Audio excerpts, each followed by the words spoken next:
Olá, meus irmãos, graça e paz, graça eterna, abençoados com todas as sortes de bênçãos. Estou um pouquinho aí ausente devido aos corre da vida, mas enfim, passando aqui para a gente conversar um pouco, tá bom?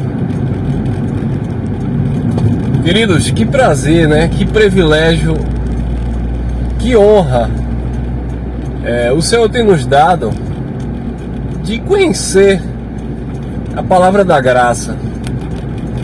Eu sei que nós estamos em uma fase, né, de crescimento. Já passamos, verdade seja dita, já passamos daquele estágio de criança. Nós não estamos mais como criancinhas, né, dependendo ou dependente do leite. Mas estamos avançando a cada dia, crescendo no entendimento, na graça do Pai, de fé em fé, de glória em glória. E esse avanço é um avanço proveniente do Espírito. É um crescimento dado pelo próprio Pai. E quando a nossa mente alcança, né, esse nível de entendimento, naturalmente há um descanso em nós. Há um descanso em nós em Cristo. Eu sei que devido à correria da vida, né, as circunstâncias, os problemas, naturalmente há um esgotamento físico, há um cansaço mental, porque estamos vivendo em um corpo, né? É um corpo de carne que é fraco. A mente do ser humano é sensível. Então, mesmo com essas debilidades, existe em nós uma consciência espiritual. E essa consciência espiritual nos traz paz, sabe? Essa consciência espiritual nos isentou daquelas responsabilidades religiosas que nós tínhamos outrora, acreditando que era aquelas responsabilidades que nos colocava e nos apresentava perfeitos, salvos e abençoados diante de Deus. Mas o que nos coloca perfeitos, salvos e abençoados diante de Deus é o entendimento da graça de Deus em nós.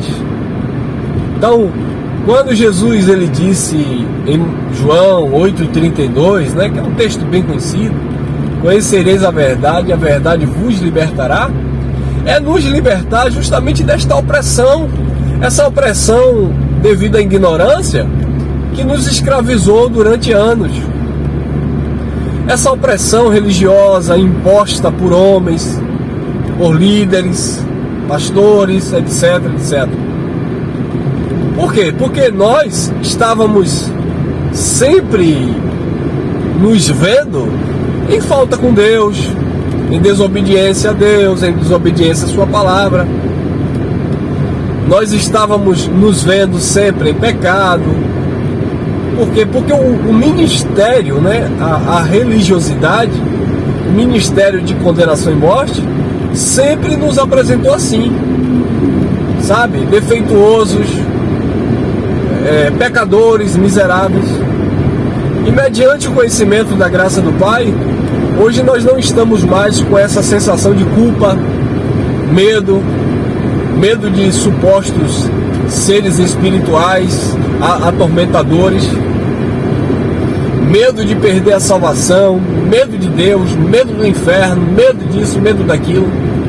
Eu vou dizer uma coisa para os amados: o medo que mais impera hoje na religião não é nem tanto o medo do pseudo-diabo, ou pseudo-inferno, ou o medo de Deus.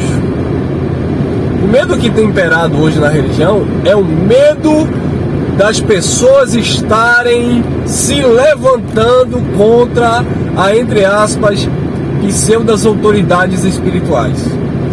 Porque é através destas pseudas autoridades espirituais, como líderes religiosos, que as pessoas passaram a conhecer pseudo-inferno, pseudo-diabo, né? supostamente o Deus que abandona, o Deus que te disciplina simplesmente porque você não vai, entre aspas, na casa dele. É o Deus que te disciplina, que arranca teu emprego porque você não dá uma esmola de 10% para ele, como se Deus dependesse de 10% do teu salário para sobreviver. Que Deus pobre é esse que depende de 10% do teu salário para te abençoar? Que Deus agiota é esse que depende de um recurso financeiro para te honrar? Não existe isso, abençoado. É claro que dentro dos seus respectivos contextos, claro que o dízimo era de Deus, claro que as ofertas, a ajuda financeira no tempo dos apóstolos era algo que era ministrado por Deus. Por quê? Para um benefício comum da comunidade, para um auxílio entre irmãos, para um sustento das viúvas, dos órfãos, dos estrangeiros, etc. Mas isso, abençoado, não tem nada a ver com a nossa espiritualidade. Isso tem a ver com o exercício da comunhão, da comunidade, um compromisso com o outro, com o próximo, mas não era propriamente dito para Deus. Era em prol do reino, em prol do bem-estar da comunidade de Israel, da comunidade judaica. Hoje a gente sabe que existe aí comunidade de pessoas carentes, filhos de Deus, independente da religião, independente da instituição, da denominação.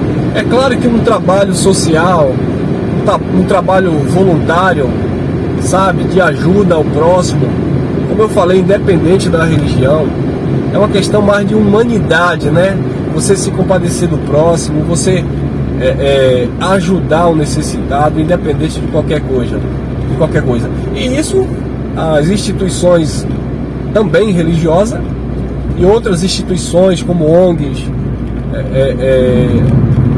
e outros segmentos fazem, né? Você vê até alguns artistas, jogadores, cantores que têm o seu trabalho social, ajuda humanitária, etc. E isso são missões interessantes, sabe? Que todo ser humano, dentro da sua condição, é claro, deveria ou devemos exercer. Mas nunca espiritualizar as coisas. Nunca achar que é porque eu faço isso que eu sou merecedor da salvação, que eu sou merecedor da graça de Deus, que eu sou merecedor das bênçãos espirituais. Nunca pensando por esse lado. Eu acredito que a Igreja de Cristo seria tão saudável, com certeza, se essas verdades fossem expostas. Mas infelizmente nós vemos uma corrupção dentro de um sistema que não deixa de ser um sistema político, porque o sistema religioso é um sistema político-religioso. Não tem como separar uma coisa da outra. Engraçado que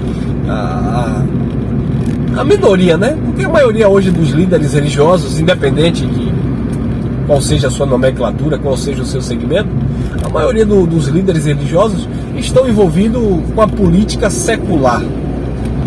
Mas eles pregam, não, porque a igreja não deve se misturar com política, etc. Mas a própria igreja, o próprio sistema religioso já é uma politicagem, né? Onde eles consagram pseudos pastores para obter benefício nas convenções. Eu estava conversando ontem com um irmão, onde o pastor consagrou vários presbíteros a pastor. Para quê? Para ter um apoio na convenção, para ser colocado como presidente regional, como presidente estadual. Por quê? Porque isso aumenta o seu salário, aumenta a sua credibilidade. Porque se você é um líder e tem apoio das lideranças, então você tem mais vantagens, né? E chance de conseguir lá o cargo que você deseja, presidir lá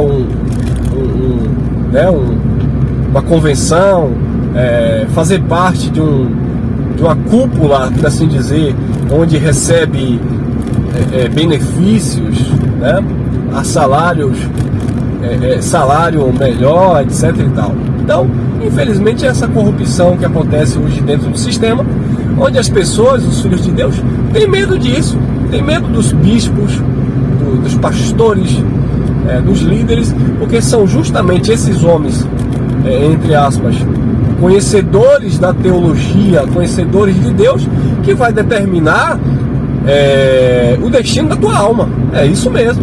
São eles que vão dizer se você é de Deus, se você não é, se você é salvo, se você não é. Imagine o ser humano acreditar que a sua salvação depende da opinião do outro.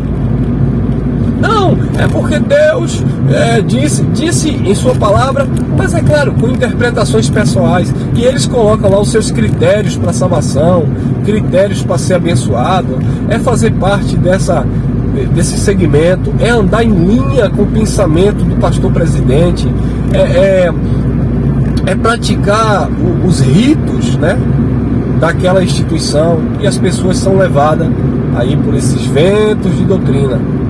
Infelizmente se corrompem, né? Aprendem errado e naturalmente reproduzem errado. Mas o povo da graça de Deus é um povo que, glória a Deus, tem se levantado, sabe, para, na medida do possível, viver a verdade de Deus. Por que eu digo na medida do possível? Porque, infelizmente, abençoados, nós nem sabemos como deveríamos saber.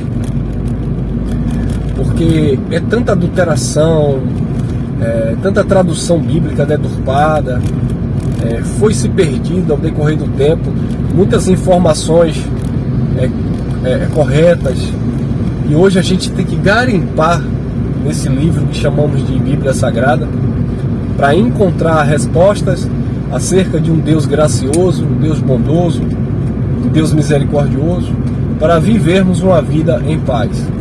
Infelizmente, a tradução, a tradição religiosa diz assim: saia deste mundo, venha para Deus, venha viver para Cristo, venha ter descanso. E quando chegamos, né, nesses ambientes onde era para termos descanso e paz, encontramos na verdade fadiga e tribulação. Mas enfim, glória a Deus, porque a graça de Deus, o conhecimento desta graça chegou às nossas vidas e hoje nós podemos descansar. Eu tenho falado muito assim com alguns irmãos, a estarem na dispensação da graça de Deus, estarem em paz com Deus, porque eu sei que existe, claro, em meio ao conhecimento, existe a vaidade humana, né? E a busca incessante por uma verdade absoluta que nunca teremos. E aí, alguns irmãos ficam: mas é porque o irmão prega a graça também, mas ele, nesse ponto, ele entende dessa forma, nesse ponto, ele entende de outra forma. E eu sempre digo: meus irmãos, essa palavra te trouxe descanso?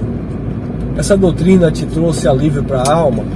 Então não fique aí, sabe, procurando, se justificando, se martirizando, questionando. Questionar sim, questionar é válido, mas não com esse peso no coração, com essa angústia de ter que ter, desculpa a redundância aí, ter que ter resposta para tudo, porque a vida não é assim.